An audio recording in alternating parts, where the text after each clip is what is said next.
Just a few dieting trends include the Atkins diet, the South Beach diet, the Wheat Belly diet, and Jenny Craig. The list goes on, yet the certainty that these diets do in fact work over the long term is something that can be debated, given the fact that there are so many different diets out there. On the other hand, dieting for the mind is discussed much less than is physical dieting for the body. Finding a balance between the stress that comes with living in the modern technological age and relaxation is often not discussed. Instead, people will typically either become prescribed to medication that will relax them with side effects, or they will simply push through the stress that they feel until they become stress eaters, have a heart attack, or worse. None of these outcomes seem ideal to me. Hygge is the answer to stress alleviation. Instead of forcing yourself to adapt to the stressful lifestyle that is being pressed upon you by society, another option that you have is to resist it through alternative living techniques. This is where hygge comes into play. Hygge, in the most basic sense, can be defined as the Danish word for a feeling of contentment and comfort. You will see most translations define hygge as being the Danish word for cozy, but it's important to note that no literal translation actually exists between the two words.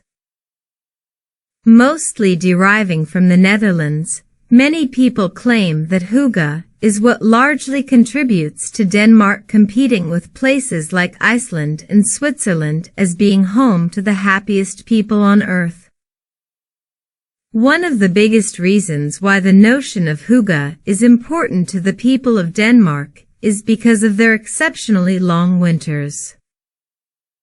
Denmark is known for going through periods of up to 17 hours of darkness per day during the winter, and this darkness brings with it temperatures that are well below 0 degrees.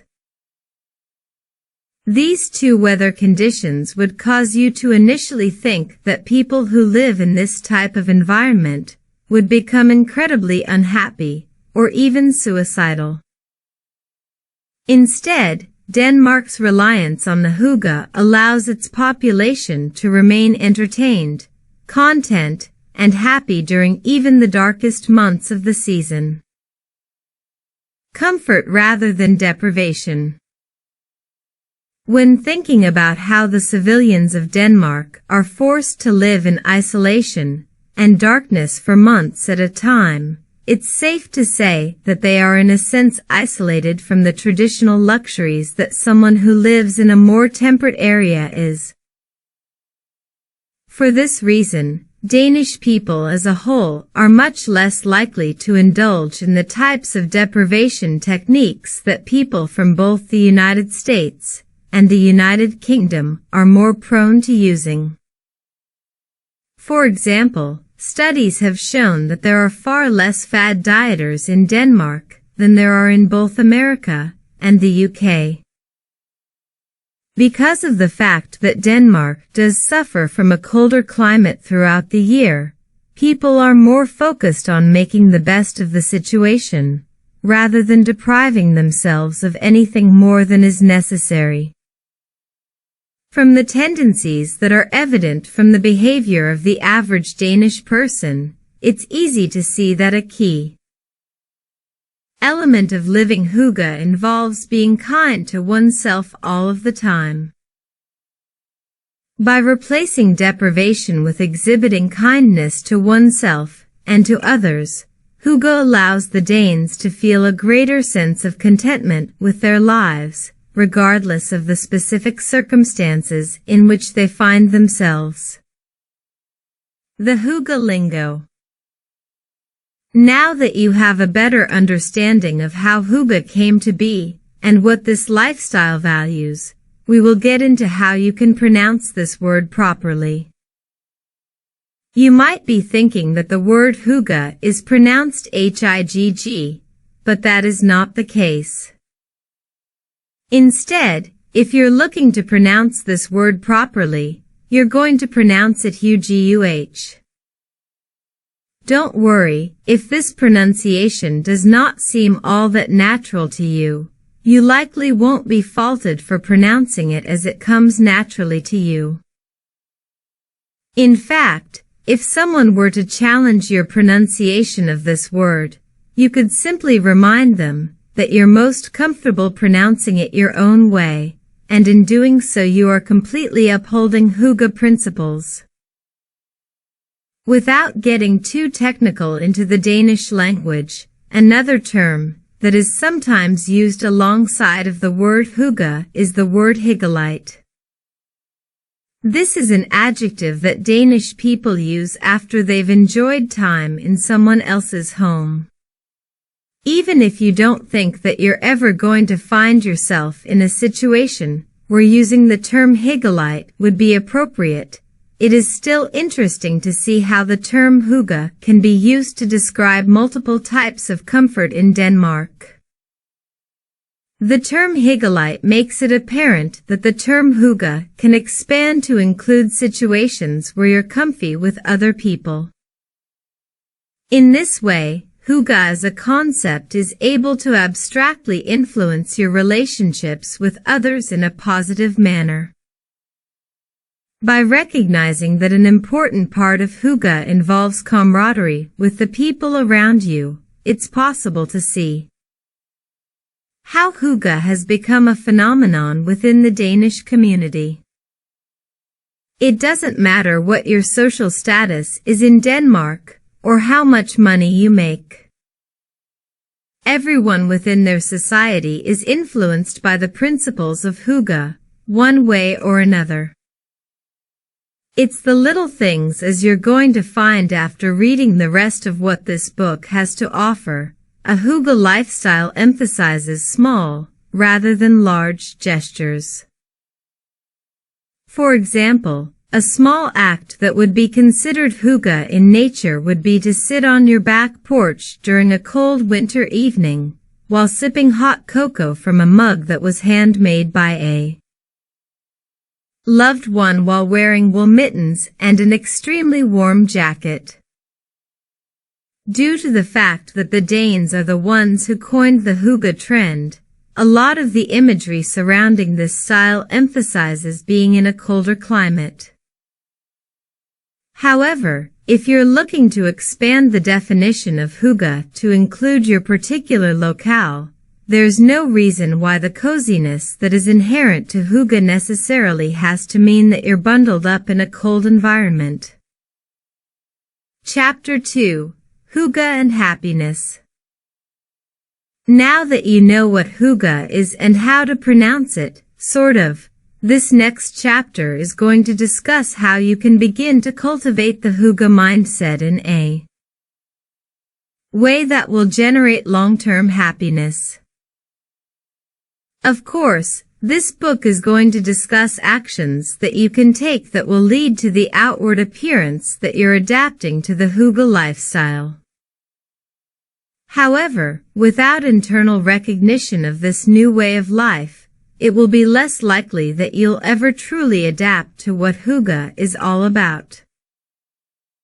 Hygge starts in the heart, and that's what this chapter will discuss. How you can begin to cultivate hygge principles within yourself prior to developing an outwardly hygge lifestyle. Rethinking the notion of perfection. One of the first steps that you can take towards truly understanding what hygge can offer your life is to resist the urge to think in terms of perfection. In a modern westernized society, it can sometimes seem as if we are constantly pushing ourselves to constantly be better than we already are. While of course, progress can certainly be a positive, it's also possible to surpass a point of where constant progress is attainable. For example, emphasis on body image in the United States has manifested itself into many people becoming fitness crazed. Additionally, plastic surgery rates have continued to rise all around the world. While the United States is not the first country in terms of the highest plastic surgery rates, it still does rank rather high, coming in 6th out of all the countries in the world. The country where plastic surgery is the most popular is South Korea, followed by Greece, Italy, and Brazil. It's important to note that there has been a recent rise in plastic surgery in Denmark, but these rates still pale in comparison to the increase in plastic surgery rates in other parts of the world. This increasingly prevalent tendency for women in particular to think that perfection is possible from the perspective of their physique is an indication that many societies are caught up in obtaining some type of perfection for themselves. Through Hygge, Denmark is able to somewhat set themselves apart from the global phenomenon of perfection that is occurring. The next question that you may have is how exactly is Hygge facilitating this type of mindset? Hygge as an entry point for more self-indulgence. Instead of focusing on perfection and how to best obtain it, someone who is mindfully involved in cultivating more Hygge into his or her life is going to do so by being more self-indulgent. Instead of looking to abstain from the worldly pleasures of life, someone who is wrapped up in becoming more Hygge is going to focus inward and take note of what it is that makes them feel cozy, at home, and safe. What this means is that instead of focusing on what is the norm in regards to any specific situation, you are instead focusing on how you could feel the most comfortable when a particular situation arises. Let's take a look at some of the ways that you can begin to concretely develop a more self-indulgent mindset for yourself, so that you stop thinking in terms of what is right and start thinking more in terms of what's right for you. Practice gratitude every day. One of the closest concepts to Hygge is gratitude. When you practice gratitude, you're able to appreciate the everyday things in life, rather than only feeling grateful when you're taking a big trip or coming into a lot of money. Cultivating gratitude involves pausing to recognize the world's countless nuances that are both incredibly beautiful as well as special. When you learn to bring more gratitude into your life, you're going to be able to not only become happier, but also become less materialistic. When someone is materialistic, it means that this person is likely going to try and find happiness through the items that he or she purchases. This could be as simple as finding happiness in buying new clothes, but it could also be as expensive as buying a new car. The problem with finding happiness in things rather than through gratitude is that the newness of a material possession is going to erode over time. This means that if your happiness is linked to this material possession, your happiness is likely going to be temporary as well. This is why finding gratitude for what you have is important. As it relates to Hygge, finding coziness within the smaller things in life goes completely hand in hand with being able to fully appreciate those smaller things. In this way, it should be easy to see that if you're simply going through the motions of becoming more Hygge, without taking the time to learn how to self-indulge, there's a good chance that you're never going to truly get it. Below are a few ways that you can start to practice gratitude, if you think that this is an area of your life that could use some work. 5 things you're thankful for each day. A great way to jumpstart finding more gratitude in your life involves noting 5 things that you're thankful for each day. You can jot these 5 things down in some sort of gratitude journal, but you don't even have to do that. By simply going over 5 things in your head for which you're thankful each day, you're going to slowly train your brain to be able to pick out the small things that can make you happier each day, which will lead to greater happiness over time. Volunteer. Another way to appreciate what you have is to volunteer for organizations that are dedicated to helping people who have less than you do. By showing up for these people and providing them with your time, you'll likely be able to truly feel appreciative of all of the goodness that is in your own life. Avoid negative media.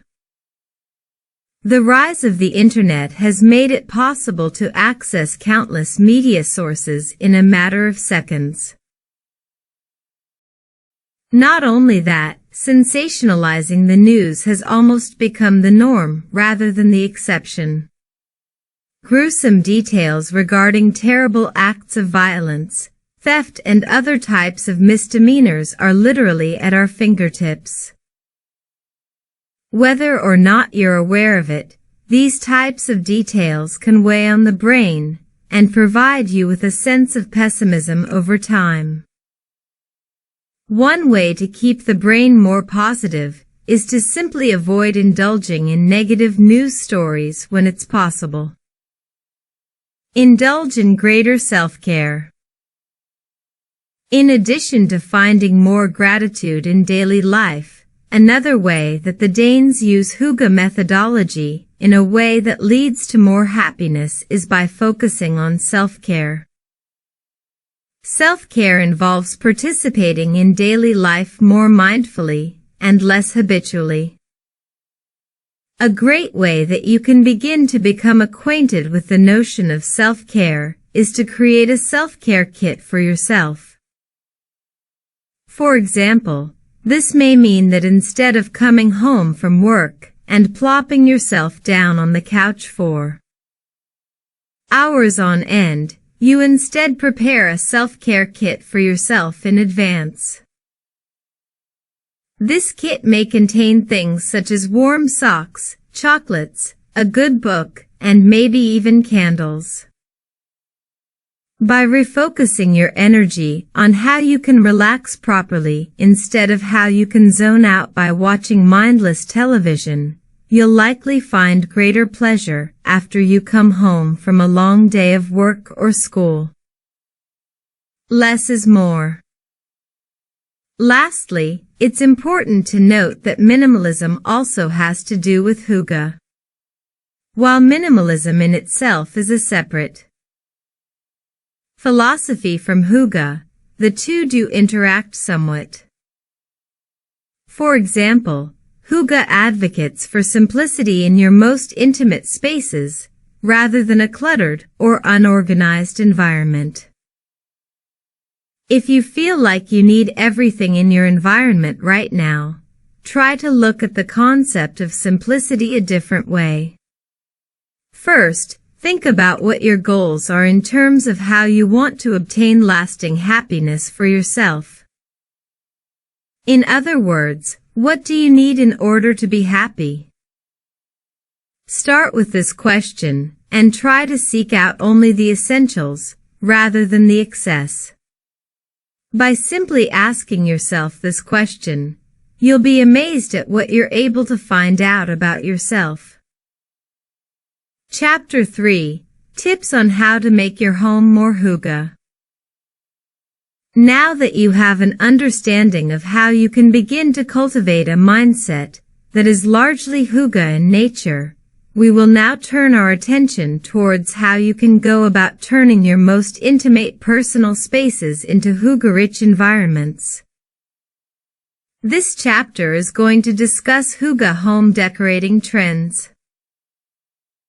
After reading this chapter, you will have a perfect understanding the types of interior design techniques that you can bring into your home in order to provide your home with a comfier and all-around cozier feeling.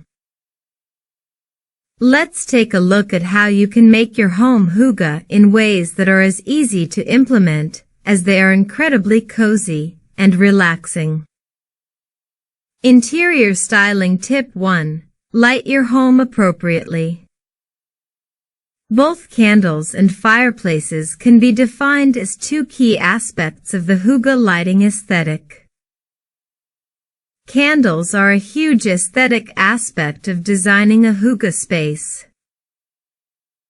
Even if you do not own a fireplace, thinking about how you can create lighting in your home in a way that connotes a feeling of warmness and glowing quality is a great way to start creating more of a hyggelig environment. Hyggelig is an adjective form of the word hygge.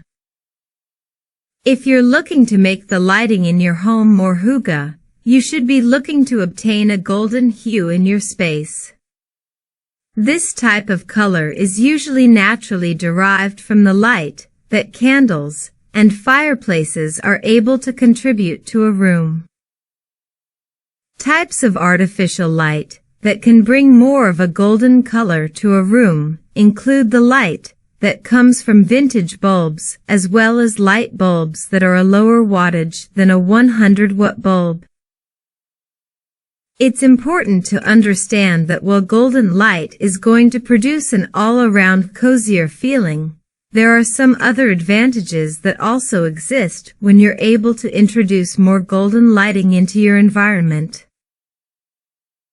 For example, from a psychological perspective, it's known that dimmer lighting can cause people to be in a better mood than they otherwise would be under normal lighting conditions. Additionally, people are usually better to communicate when the lighting is warmer, and it's been also proven that they're able to think in a more creative capacity. Lastly, there has been some research done that suggests that when you spend time gazing at a fire, what you're essentially doing is relaxing your mind. All of these factors combine to produce the enhanced cozy feeling that hygge advocates. Interior styling tip 2. Make yourself a hyggekrog. Another interior design look to consider that will nicely coincide with your desire to be more hygge involves creating what's known as a hyggekrog. In English, a hyggekrog would probably best be defined as a nook or some other type of relaxing space where you can unwind. Ideally, a hyggekrog is going to be located near a window and will include cushions on the seats of the nook as well. Additionally, this nook space may be surrounded by bookcases and may even be a place where you house a throw pillow or two and a blanket for your enjoyment. Finish off this space with a small table that can house some hearty snacks while you read or gaze out the window, and you'll be good to go. It's important to note that having a window for your hyggekrog is not essential.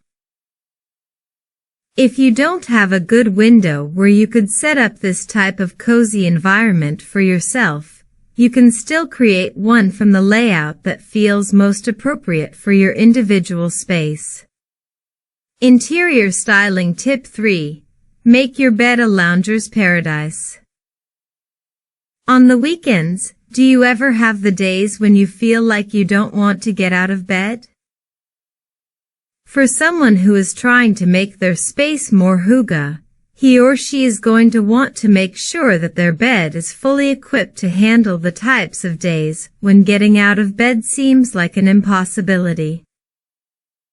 The key ingredient to creating a cozier bed is to think layers.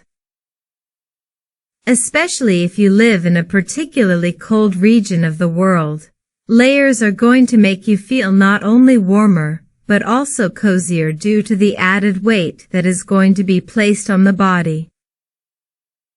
Additionally, another important aspect of proper hygge bed etiquette involves making sure that you have the proper pillows.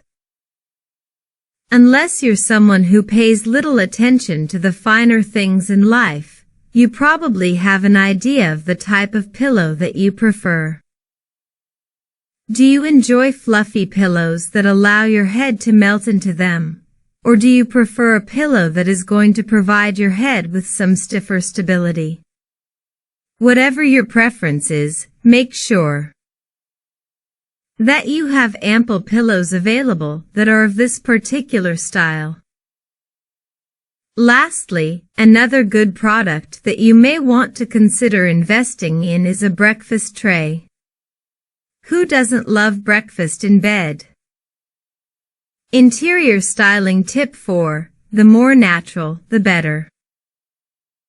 Another facet of the hygge design culture involves natural elements being introduced into the home space. Specifically, the types of materials that hygge enthusiasts will tend to bring indoors include the elements of leather, wool, wood, and brick.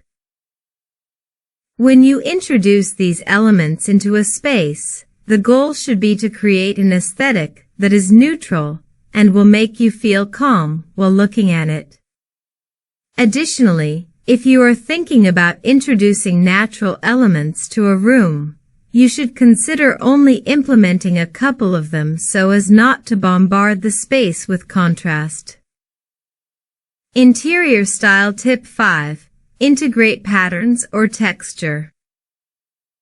It's important that you keep the elements of the previous tip rather neutral in color and texture, because in addition to bringing natural elements into a space, another hygge tendency is to contrast this neutrality with specific textures or designs. For someone who lives in Denmark, the reality is that a lot of their winter months are going to be spent indoors. Without textures or patterns in their home that will bring some life into the space which they inhabit, their spaces would likely seem too boring over a long period of time cooped up in their home. For example, a hygge home may contain many wood elements, but may also contain 1 or 2 walls that are adorned with wallpaper with colored pineapples or fanciful animals on them. To this extent, the goal of the hygge home is to portray a feeling of both ease and playfulness simultaneously. Whoever said that playfulness could not also be relaxing? Free versus expensive and perfection through decor. First of all, one of the key aspects of hygge design tactics that is important to understand is that you should be avoiding a completely manicured or uniform home. For example, in a hygge household this means that not all of the pillows in the living room area must match. Instead, perhaps your throw pillows are all different and have been chosen based on the fact that they all provide you with pleasure when you either look at them or lay on them in one way or another. While mixing and matching is okay when you're adopting hygge decorating ideals, this does not mean that free stuff is always the way to go. Remember, in addition to being cozy, hygge design is also simplistic. If you find that you're accumulating a bunch of free stuff that you're not using in an efficient manner, it's best to get rid of it. To this end, it's also important to keep in mind that free is not always the best thing regarding your decor. For someone who is looking to be more hygge, you want the coziest and most personally memorable goods filling up your home. On the other hand, being hygge doesn't have to cost a fortune either. Find your own personal balance. Additionally, Hygge is not at all about having the perfect space. When you are first starting to decorate, it's easy to get caught up in having good symmetry and balance throughout your home. For Hygge design, a reliance on balance and symmetry is being replaced by the importance of your personal comfort. If things in your home don't match up perfectly, that's okay.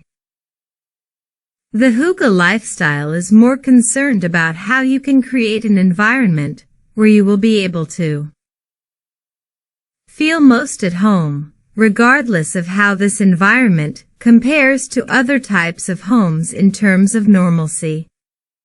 This notion should excite you, because it asks you to be creative when it comes to truly making a space your own in a way that truly works for you. Chapter 4. Prioritizing the people in your life properly. What good would your Hygge decorated home be if you never had people over to entertain? A big part of the Hygge way of life, in addition to being about decorating in a comfy way, also involves interacting with friends and family in a particular way. When life is busy, sometimes it can seem like we don't have much time for the people who are most important to us. However, when you start to live with Hygge in mind, you may be surprised to find that suddenly you feel more mindful about prioritizing the people in your life. This chapter is going to discuss ways that you can begin to form relationships that are more Hygge and less sterile or basic in nature. Invite more people into your space. Once you have a home that is cozy and speaks perfectly to your personal ideals of comfort, why not share these ideals with others? If you live somewhere in the West, or in the United States, then there's a chance that you often resist the urge to invite others into your home on a regular basis. When you've created a cozy and inviting atmosphere, there should be nothing stopping you from bringing more people whom you care about spending time with into your home.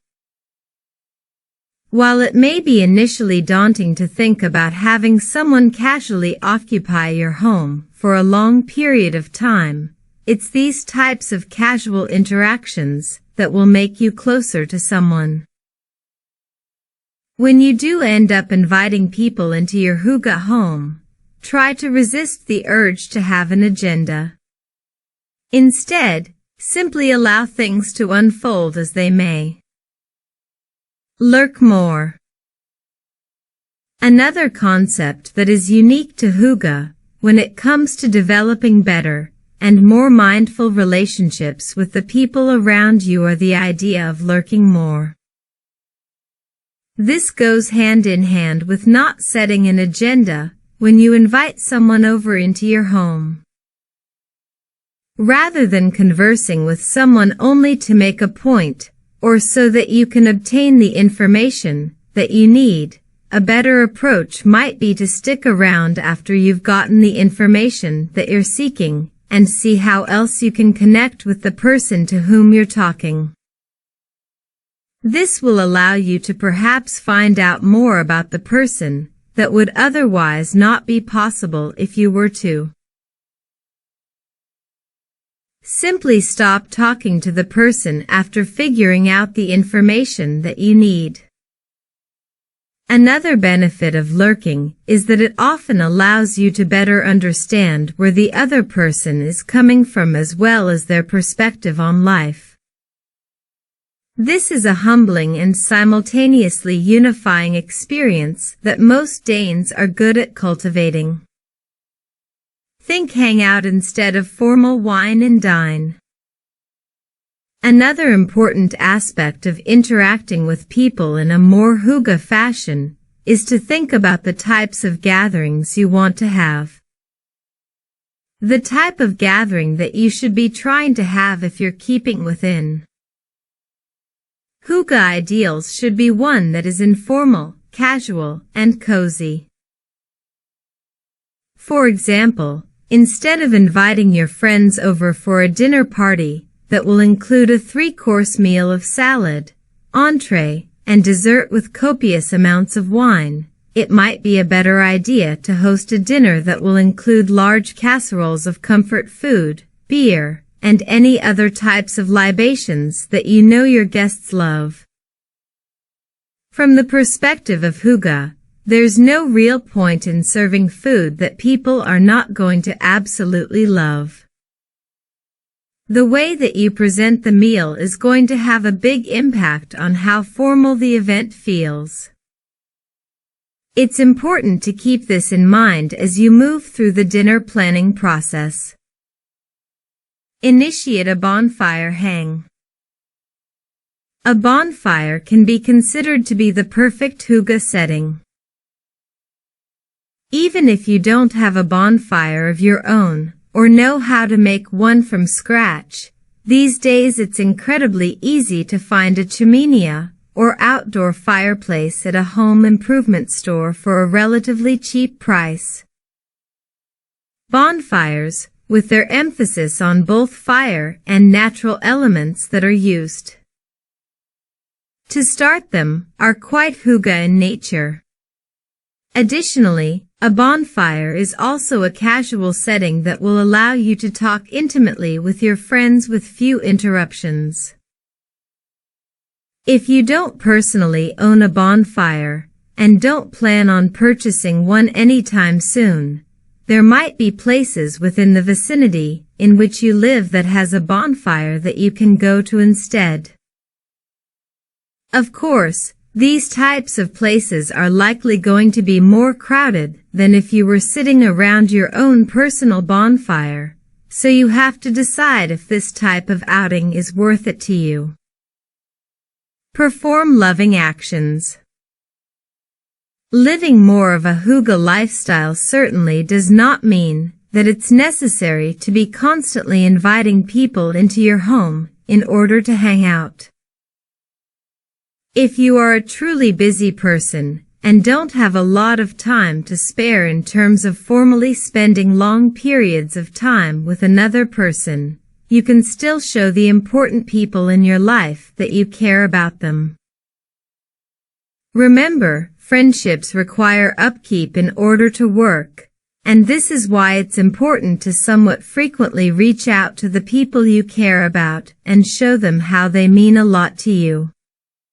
This can be as simple as sending them an email or a handwritten letter, or it could be as complex as sending them a gift through the mail. Remember, hygge is all about the little things, which is why this type of gesture can go a long way from a friend point of view. Start a new hygge-inspired tradition. Another way that you can spend more time around the people whom you care about and create new memories at the same time involves starting a new tradition. The word tradition can be a bit misleading because it is usually used when discussing holidays or special events. In reality, a tradition can be as simple as hosting a monthly game night at your house, or planning an activity that you and your friends are going to participate in once a year. In this way, you are planning for a good time in the future, which can often keep the people in your life excited and eager to spend time with you and your closest pals. By creating something that is special, you're essentially making it more likely that the people with whom you're closest are going to be around now and far into the future. Chapter 5. Finding the Food and Hygge Balance. By now, you should be able to see that there are hygge ideals that can be obtained for almost any aspect of your life, including food. This chapter is going to focus on the types of foods that you can enjoy that will certainly leave you feeling cozy, satisfied, and happy.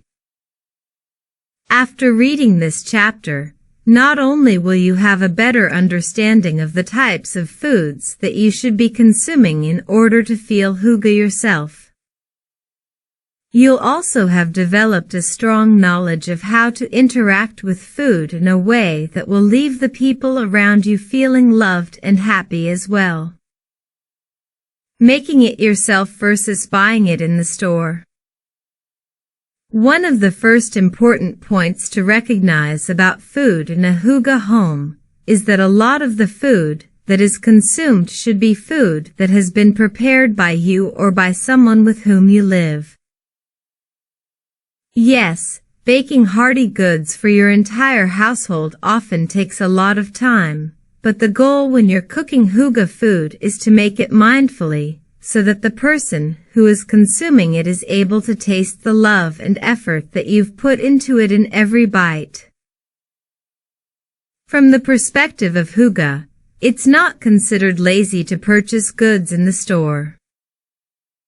Obviously, some food is better off being bought rather than made yourself.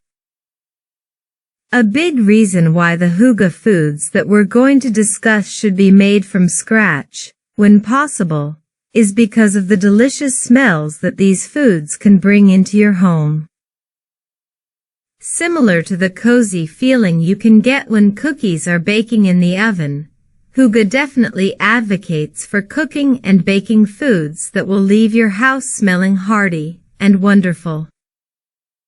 Foods that are considered hygge. Now that you know what the major benefits are in terms of cooking and baking your own hygge food, now it is time to look at some of the specific types of foods that you can make if you want to embody hygge ideals in the kitchen. Remember, hygge is about mindfulness. This means that even if you end up botching the recipe that you're working on, it's important to find content in the actual process of making the food in question. If you can't find personal enjoyment in the activity itself, you're not deriving the hygge essence from the activity in question. Let's take a look at some of the most popular hygge foods, so that you can get them into your kitchen as quickly as possible. Hygge food 1. Cinnamon buns. If you've ever gone to a bakery, or even a Dunkin' Donuts to purchase a donut, or a muffin with your coffee in the morning, then you already know how purchasing this type of treat can feel. When you make cinnamon buns at home, this feeling is enhanced because you've made these delicacies yourself. Even if you made your cinnamon buns ahead of time, and reheat them for breakfast during the week, drinking your morning coffee with a homemade cinnamon bun in hand will likely relax you and provide you with a great start to your morning. Hygge food 2. Smørrebrød. You don't have to use these Danish terms in your own everyday language, but they're fun to try to pronounce nonetheless. Smørrebrød can loosely be translated to mean stuff on toast. Remember, being hygge is certainly not about finding perfection in your life, but it is about having a certain level of simplicity to it. We don't always have the perfect ingredients in the home. Sometimes we have to work with what we've got. That's what the notion of smørrebrød is all about. Avocado, hard-boiled eggs, cream cheese, and even your favorite sliced-up vegetables are all great ways that you can spice up a piece of boring old toast. Hygge food 3. Swedish meatballs. If you have ever gone shopping at IKEA, then you should already know that a key feature of any IKEA outing involves dining at their cafeteria and indulging in some Swedish meatballs after a long day of furniture shopping.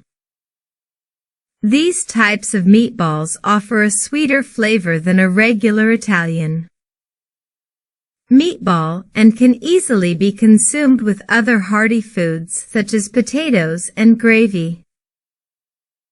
My mouth is starting to water just thinking about how delicious this type of comfort food would be on a cloudy and cold evening. Hygge food 4, stew or chili.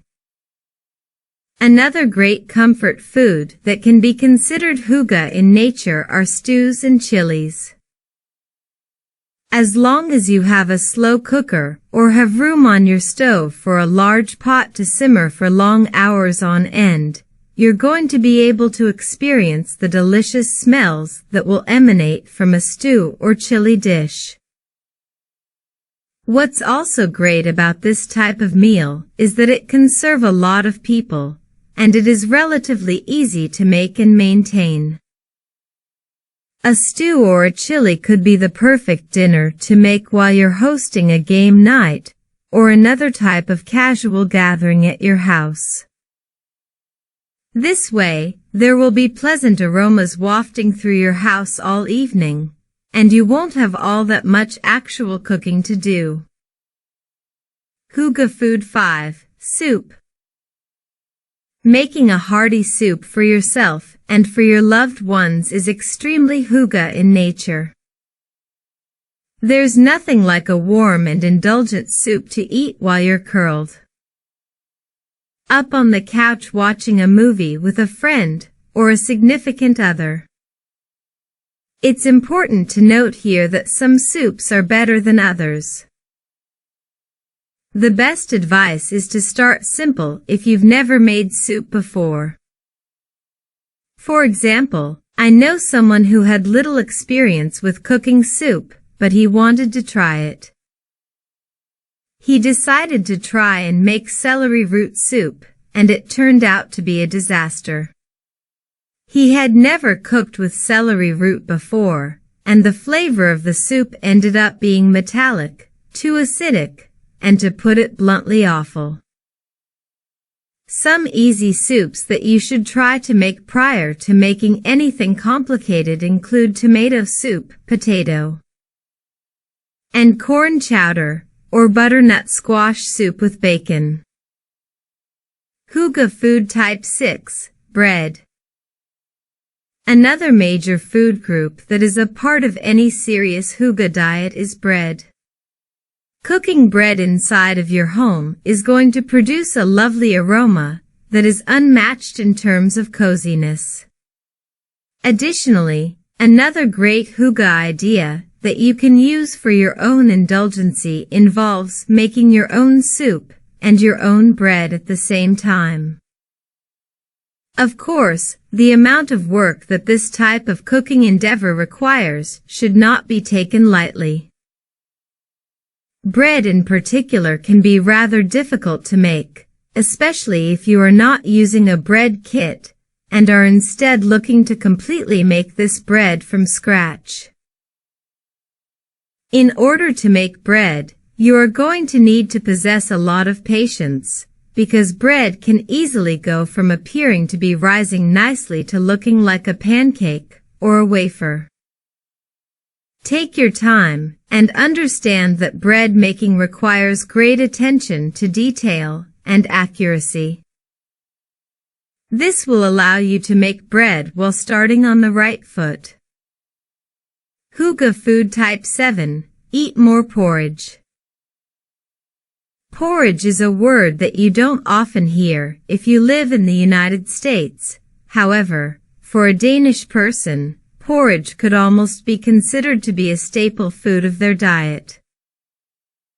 Oatmeal is quite similar to porridge, but it's important to understand that oatmeal is often defined as a type of porridge that exists within the porridge family. While oatmeal is almost always made with some type of grain, porridge can be made with vegetables, or even legumes in some cases. Porridge is a comfort food in the sense that it is almost always served hot, and there are many varieties of porridge that you can consume. In this way, it's safe to say that porridge is similar to the smørrebrød that we've already discussed. If you're creative, you should be able to concoct a porridge meal from simple and diverse ingredients in your home. Hygge foods and your diet. Even though hygge is all about being indulgent, cozy, and eating comfort food, it's important to note that this does not mean that you should go insane with the amount of comfort food that you're eating on a daily basis. As with any diet, variety is important, especially from a health perspective. Of course, we are all probably excited about the fact that a major part of the hygge diet seems to revolve around bread. However, this does not mean that this book is advocating for daily consumption of many slices of bread. In fact, hygge is as much as mindfulness as it is about indulgence and comfort.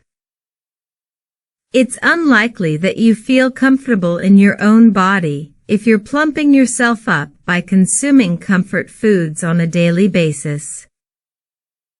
When your health is on the line, it's crucial that you understand your own body's limits, so that you don't end up getting fat or sick. It's that simple. The bottom line is, use your discretion when cooking and consuming heavy levels of carbohydrates and comfort food. Chapter 6. Indulging and investing in yourself. Now that you know what types of food you should be cooking when you want to be hygge, this next chapter is going to focus on the types of activities you can do in order to enjoy these foods while you hygge out. Remember, one of the major reasons why the Danes are so good at entertaining themselves through simple pleasures is because they spend a lot of their time in darkness during the winter months. For this reason, self-entertainment is almost essential for someone who is living in Denmark. The result of this need for self-entertainment is happiness, because the Danes are able to find and derive pleasure from hobbies that may be considered boring to someone who is constantly finding new avenues for entertainment.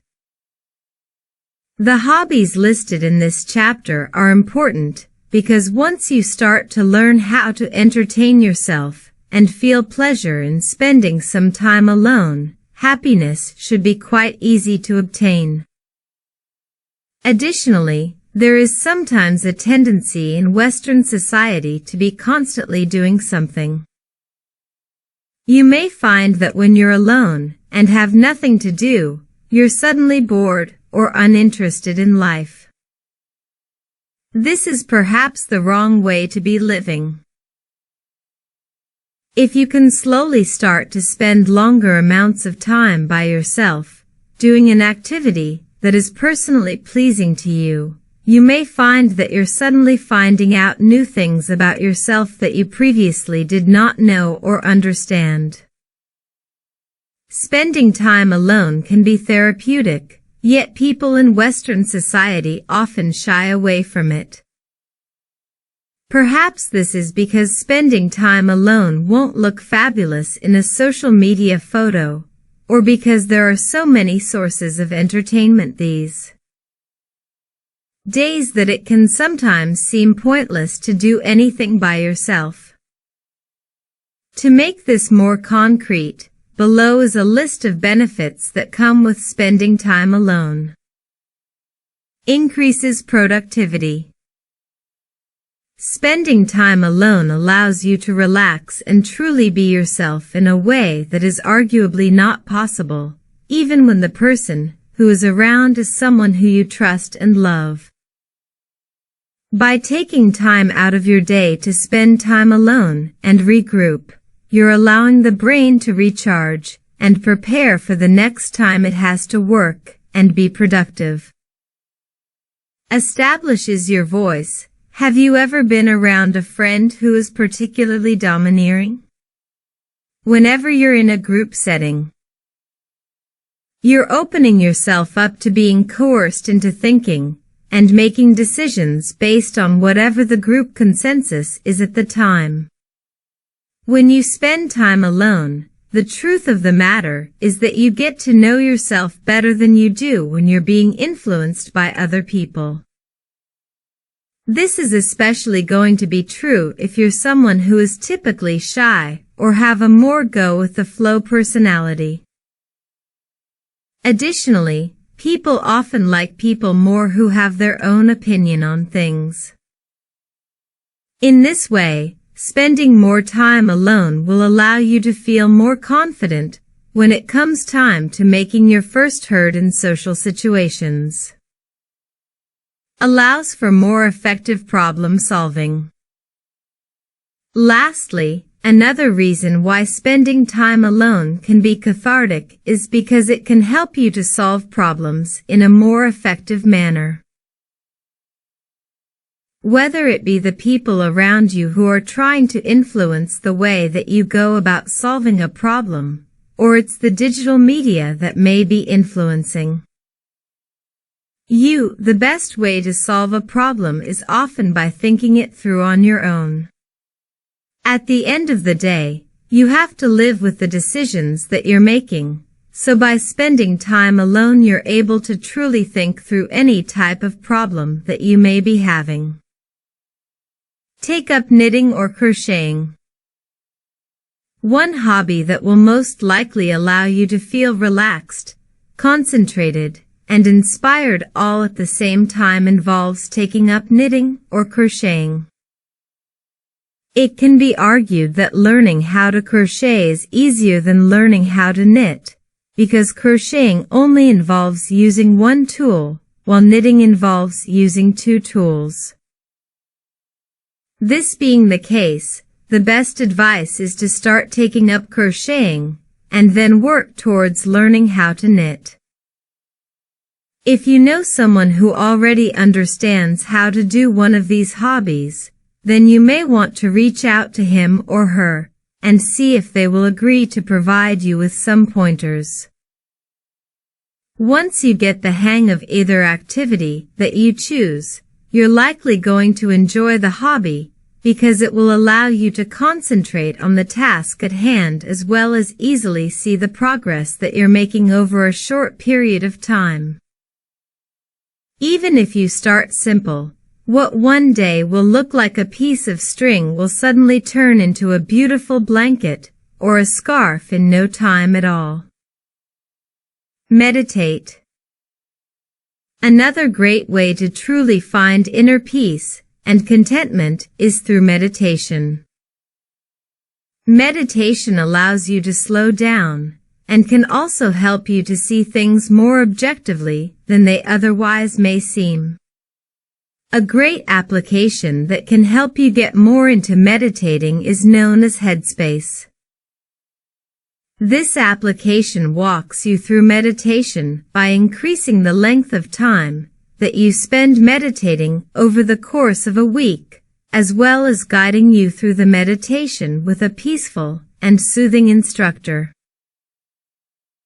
Everyone has 5 minutes that they can spend meditating, and meditation can be a great way to truly turn inward and slow down the busy thoughts that you may be having throughout the day.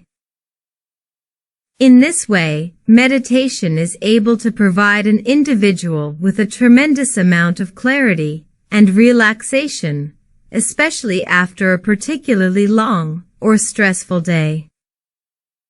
Read a book series. If you love to read and are looking to become more consistent in reading on a regular basis, you can challenge yourself to start reading a popular book series. When you read a book that is not in a series, you're able to fall in love with the characters, but once the book is over you can't get your fix of these characters and their particular plot lines anymore. This is where a book series differs from a single book that is written on its own. As long as the series is good, you'll likely want to read all of the books that are in it. Investing in a book series will help you to spend less time mindlessly watching television or binging on Netflix. Instead, you'll be able to spend time alone with your thoughts and with the characters in the book series as well. Declutter. Perhaps you're someone who knows that clutter is one of your weaknesses.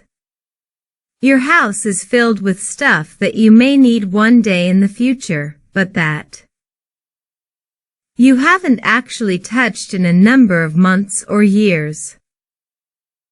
If you're a particularly unorganized person, there are still steps that you can take to declutter your home and your life little by little. For example, you could consider throwing out 5 things that you don't truly need every day for a week. If this seems too daunting, you could instead decide that you're going to give 5 articles of clothing to Goodwill or to another type of charity. Sometimes, when you decide that you're going to give your stuff to a better cause instead of simply throwing it away, the reality sets in that your stuff would maybe be more useful if it wasn't sitting idly in your house, and was instead being used by someone who truly needs it more than you do. Turn daily activities into rituals. Lastly, being more indulgent in regards to yourself can also involve treating the daily things that you do in a way that is more ritualistic in nature. For example, instead of simply taking a shower on a weeknight, why not take the time to shower yourself in some indulgence and prepare for a bath instead? This bath could include the purchasing of candles, your favorite bottle of wine, and maybe even a good book, or a playlist of your favorite soothing music. If you think baths are gross and you'd rather not take one, you can still pamper yourself in other ways. Purchasing a fancy foot cream or a face mask are 2 other types of treats in which you can indulge that will turn your typical evening into something that is just a little bit more special. Additionally, it's important to note here that it is quite hygge to invest in spa days or spa treatments of any type. These types of treatments can range from getting a massage to going to the gym and spending a long period of time in the sauna or hot tub. These treatments, while often luxurious, can also often come with a price tag that is not desirable for some. If you're someone who would rather not spend a load of money on a spa treatment, you can always opt to take the spa treatment into your own hands. Giving yourself a manicure, or even taking some time to think about how you can make your wardrobe more creative are both ways that you can spend some time pampering and improving the way that you feel and look. Chapter 7. Activities with friends that are so hygge it hurts. While the previous chapter documented what you can do while you have alone time, it's safe to say that there can come a point when too much alone time is not a good thing. This chapter will talk about activities that you can perform with your friends that go beyond hosting a dinner party or having a game night at your house. We don't all live in a place where winter seems to be the season that is the most prevalent, but that doesn't mean that hygge ideals cannot be attainable. Let's take a look at some of the activities that you can do with others in both a friendship capacity, as well as in a capacity that will help you to become more integrated in your community. Go camping. One of the best ways to engage and invest in the elements that surround you in life is to go camping with your friends. Once you're in the natural elements, there are plenty of activities that you can do that will make your time in nature seem both fulfilling and entertaining at the same time. For example, you can go hiking, fishing, and even take a stab at building your own campfire if you feel so inclined. It's important to note here that the advice to go camping does not imply that you should spend the majority of your time at the campsite drinking. Sure, drinking can be a fine activity to do with friends, but hygge is about experiencing life naturally, rather than through the lens of a drunken stupor. Sweater swap. Another great way that you can get more involved with your community, and not just with the friends that you currently have, is to initiate some sort of sweater swap in your community. Of course, if you live in a place that generally experiences a warmer climate throughout the year, a sweater swap may not be appropriate. However, you can always change the article of clothing in question so that it better fits with the season in which you're planning to do the swap.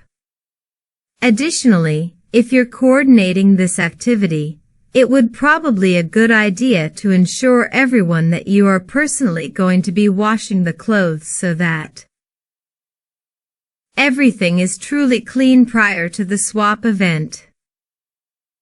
After everything is clean, you'll also want to inspect each item of clothing in question to make sure that all of the clothing matches in terms of quality. Consider taking up a new group hobby. Another way that you can spend more time with the people in your life is to take up a new hobby with them. For example, if you live in a place where there is a lot of beautiful nature, why not get a group together to go on weekly hikes with each other, or find a few people who will try a new sport workout activity with you. Along these same lines, it's important to understand that hygge involves thinking about exercising in general a bit differently than you may currently be used to doing. Instead of thinking about working out as an activity that will ultimately lead to great results for your body, hygge ideals advocate for exercise to be more leisure and less productive. For example, if you're going to the gym, why not simply do activities that make you feel good, rather than perform an activity simply because it will result in a physical benefit, but is rather unpleasant to perform itself?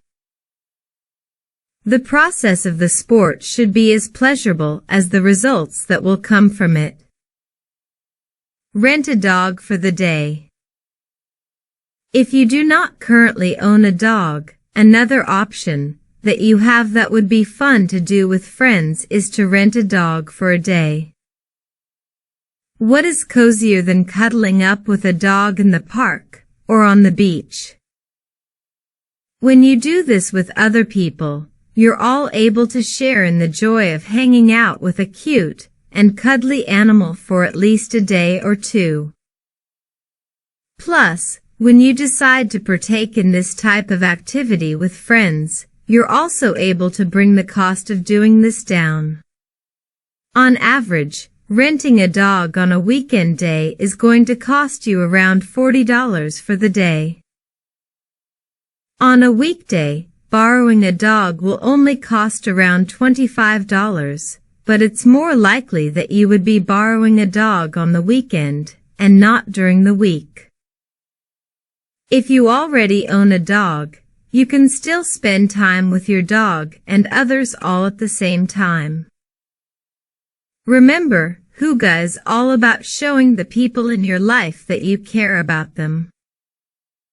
When you own a pet, you can also extend this notion to your animal. Your animal needs just as much, if not more, recognition of the fact that you love them on a frequent basis. Additionally, bringing your dog or other type of pet around people who you trust and care about can be an enjoyable thing for both the animal and friends who are involved. Go ice skating. This next activity is pretty winter-like in nature, for the simple fact that you're not going to be able to go ice skating if you live in a place where all of the ice is going to melt. Ice skating is considered to be a hygge activity for a few different reasons. Firstly, you have to dress in a cozy way when you ice skate, so that you don't freeze while you're on the ice. Secondly, ice skating often brings with it warm drinks such as hot cocoa or coffee, which are also hygge-like drinks. Lastly, ice skating is an activity that is both active and enjoyable at the same time, unless you're someone who falls on the ice more than you skate on the ice. If you live in a place where it's often warm instead of chilly, you can still plan to partake in winter sports. Planning a ski trip with friends can be an incredibly fun and memorable time. Take up yoga. These days, it seems like yoga is everywhere. If you're currently someone who is weirded out by the thought of doing strange poses in yoga pants or loose shorts, hear me out. Yoga often goes hand in hand with meditation, and can offer you a great way to turn inward and find out more about yourself than you could probably ever imagine. While yoga is largely an individual activity, it's an activity that can be done with friends at the same time. If you've never tried yoga before, then grabbing a few friends and heading to a yoga studio will likely relax some of the tension or apprehension that you may feel surrounding the activity. If yoga is something that you're willing to try with some friends, it's incredibly important that you take some time to think about the type of yoga that you want to do. As was already stated, yoga seems to be everywhere today. This means that there are many different types of yoga that's out there. Are you someone who would prefer a gentle yoga class, a class for true beginners, or an intense class that is more like a workout class in nature? If you don't choose the class that best fits your personality and individual style, you'll likely walk away from the experience feeling frustrated or bad about yourself. Chapter 8: Hygge Fashion Tips That Will Make Your Wardrobe Pop. Now that we've discussed many activities that you can do both by yourself and with friends, this final chapter is going to discuss how you can dress yourself while you're doing these activities that are aligned with hygge principles. After you're finished reading this chapter, you should be able to combine all of the tactics that were presented in this book and begin to live by hygge ideals in a way that will lead to a comfier and, most importantly, happier way of life. Let's take a look at some of the hygge fashion rules that you can live by, so that your wardrobe can start to match your overall demeanor and attitude towards life in general. Function over fashion. The single most important hygge wardrobe principle involves thinking about fashion in a way that is primarily practical. This largely has to do with matching your wardrobe with the type of environment in which you find yourself during any given event or point in time. For example, if you've ever been to college in a location where the climate is cold, then you know that there are many girls who choose to go out on the weekends in skimpy dresses and short skirts in the freezing cold without a jacket or a coat on. These girls are not in any way, shape, or form living with hygge in mind. If these girls were to adhere to hygge ideals, it would mean that instead of wearing these dresses and skirts that are barely there, they'd be wearing heavy clothing that leaves them feeling comfy and cozy. Even if you don't remember any of the other rules that were presented in this chapter, the notion of function over fashion is inherent to the entire Hygge fashion culture. Of course, this doesn't mean that you have to walk around looking frumpy or ugly, but if an individual were put into a situation where he or she had to choose between being cold in a pretty spaghetti strap dress or being warm in a wool dress that looked like a potato sack, a true Hygge enthusiast would choose the potato sack every time. Think more layers. In addition to thinking about how clothing can serve a function, rather than be completely cute or pretty. Another crucial aspect to understanding Hygge fashion is the idea of layering your clothing as well. For example, if it's cold outside, why not consider wearing a pair of leggings or long underwear underneath the pants that you're going to wear to work? If you take the time to really think about what's going to look good from a layering perspective, there's no reason why your layering techniques can't be both cute and warm all at the same time. Knits are in. Because so much of Hygge revolves around being warm when it's cold outside, another significant trend that has emerged in terms of Hygge style has to do with knits. Let's go back to our example of the scantily clad dressed college girl for a moment. Let's say that instead of choosing to wear a spaghetti strap dress when it is snowing outside with no jacket on, this person instead chooses to adorn herself in a dress that was entirely made of wool. This decision would be incredibly Hygge in nature. Along with clothing that is entirely made of wool, another trend that's apparent within Hygge fashion is fringe. The idea behind using both knits and fringe as staples of the Hygge fashion movement could be because both of these types of fabric choices can be found on blankets, which are about as cozy as it gets. Think simple. As we've already discussed earlier in this book, an aspect of Hygge involves living simply. This idea of simplicity also translates to Hygge clothing, and most notably, manifests itself with the color black. While an outfit that is entirely made of black clothing may seem goth or harrowing to come, an all-black outfit complements the Hygge fashion ideal quite nicely. If you're thinking about picking out an all-black outfit for yourself that exists within the Hygge spectrum, you should be trying to keep in mind that the bulkier the top, the better. On the other hand, the bottoms for the outfit should be less bulky and snugger to the body. If you completely disagree with the notion of dressing yourself in an entirely black outfit, you still have options.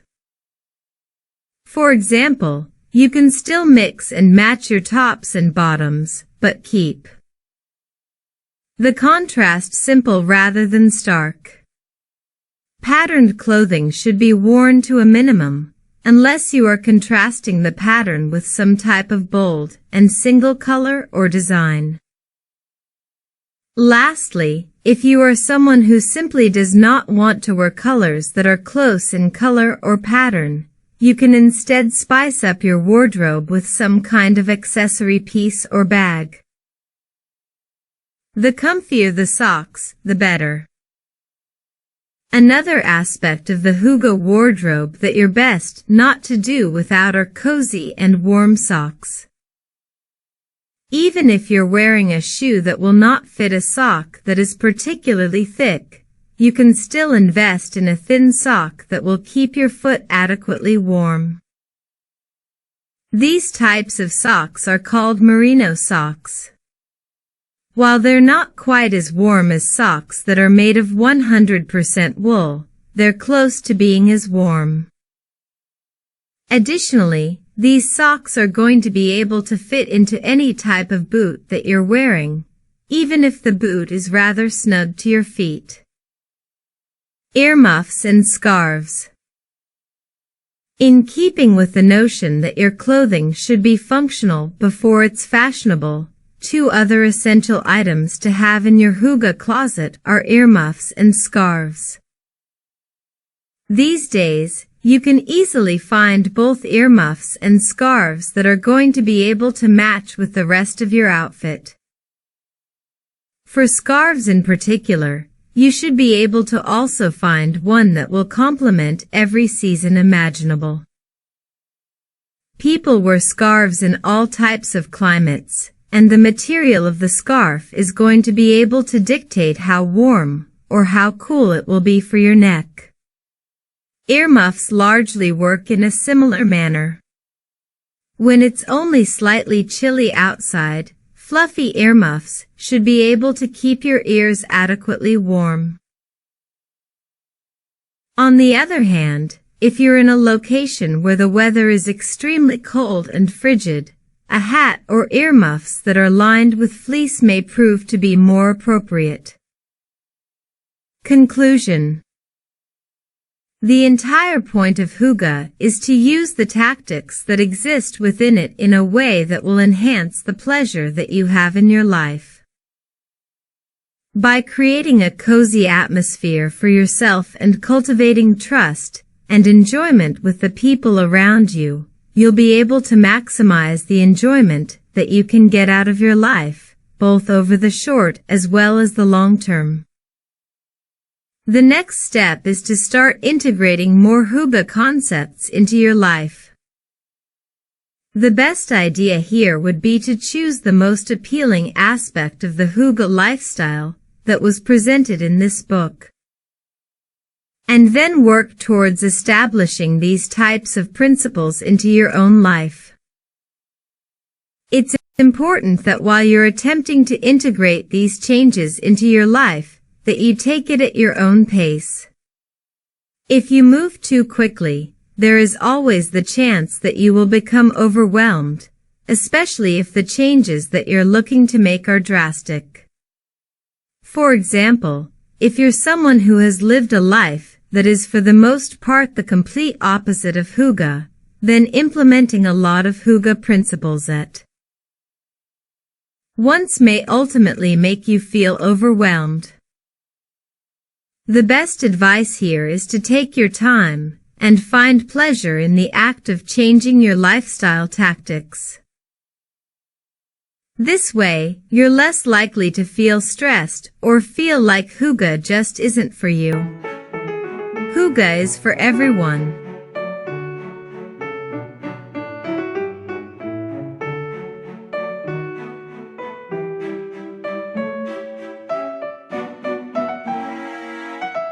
I hope you enjoyed our story today. Don't forget to subscribe. And see you next time.